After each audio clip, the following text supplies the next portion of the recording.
want to hear this story now. A New Yorker who survived the Hamas terror attack at the music festival. She is back in the United States, but says she has concerns over safety here at home as anti-Israeli protests are spanning across the country, have no sign of slowing down. Natalie Sanandaji joins us now, and it is so good to have you here. You live in Long Island. You were there in Israel for a wedding. You stayed for the holidays, and then you went to the rave in the desert. What happened? How were you woken up that morning? Well, I arrived to the festival with 3 friends, and we arrived at about 1 a.m. We decided to take a rest at around 3 and wake up for the sunrise of the festival, which was supposed to be the most exciting part. And I was woken up by one of the girls from our campsite. She woke us up at about 6:30. She wanted us to just be alert and to understand what was happening. The way she described what was happening was kind of surreal.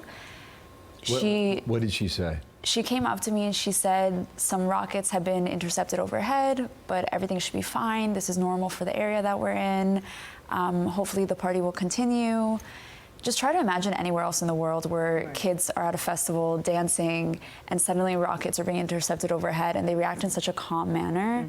That just goes to show how much this is a reality for Israeli citizens. And you knew that things were different when the music stopped. Yes. So after a few minutes, we kind of waited to see if the rockets would stop, but they just kept coming one after the other. Security shut off the music and asked everyone to evacuate to their cars. That was probably the first time I saw the Israeli kids get a little bit nervous because, like I said, at first they thought this was just one of those other normal occurrences where it's a few rockets, then it stops. We were asked to evacuate. I mentioned that originally when we were evacuating to our cars, I had asked my friends if I could go to the bathroom because we figured it was just rockets. We'd be stuck in traffic for a little while. Everyone's trying to leave at the same time. And I figured I would go before we left the campgrounds.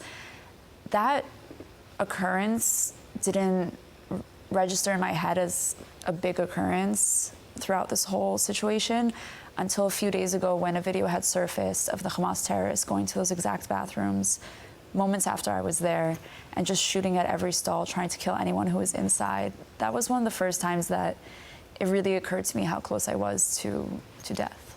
You walked, you said from like 6:30 in the morning when you're woken. You don't know that you're actually safe back in your family's home, or the family friend's home until 1 p.m. So those were many, many hours of terror.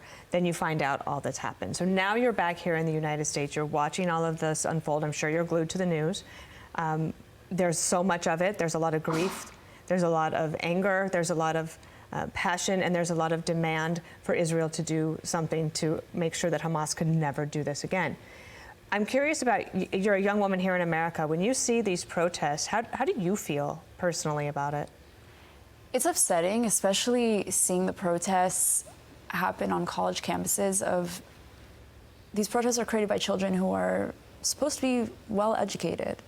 And it seems that they're not educated at all, at least not on this subject. If they think that this is a fight between the Palestinian people and Israel, and that what Hamas is doing is going to free the Palestinian people, then they're just so wrong. They're just so misinformed.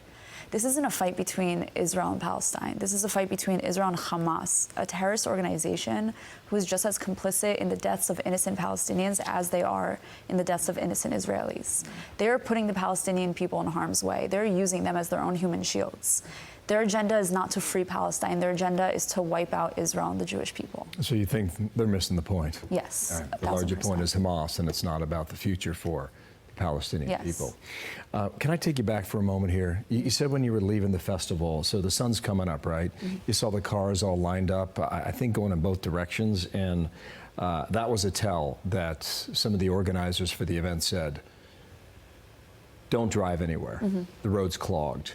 And then you saw people hiding in a ditch, and you and your friends kept going. Why do you think you survived?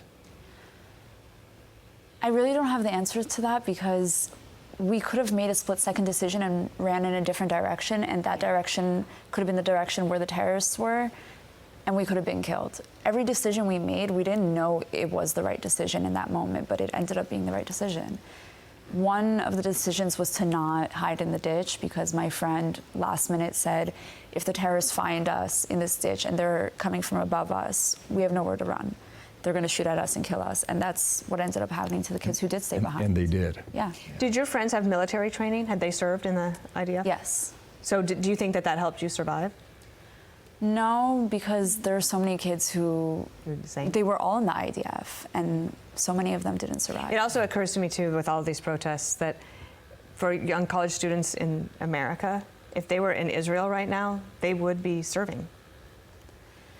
That's the thing. A lot of the people who are part of these protests, they've never been to Israel. They've never been to Gaza. They don't know what's actually happening there. They just see articles posted online, and they choose to believe what they see online, and then they start protesting. And I think a lot of people just need to start doing their own research and not just read one article and decide that they Where's know. the best place for young people to get good information about it, if you had to suggest? It's hard to say. It really depends on the time, because, you know, sometimes even the greatest news channels will report something wrong. So it really depends on the timing. My advice is to look at many news channels, look at many websites. Don't just go to one and decide that you're going to get all your information from that one. Do research on multiple platforms. We're glad you're here. Yep. Yeah. Natalie, you got a ride with a guy in a white pickup truck, and you have no idea who that guy is. How many people do you think he saved that day? At least maybe 50. And you're one of them. And I'm one of them. I've heard from multiple people that some people have seen videos of him, that they might know who he is, and try to get me in touch with him, because I would really like to thank him. I would love that. Yeah. Let us know about that, too. Yeah. All right, Thanks, Natalie. Thank you. Yeah, welcome home. Thank you. I'm Steve Ducey. I'm Brian Kilmeade. And I'm Ainsley Earhart. And click here to subscribe to the Fox News YouTube page to catch our hottest interviews and most compelling analysis.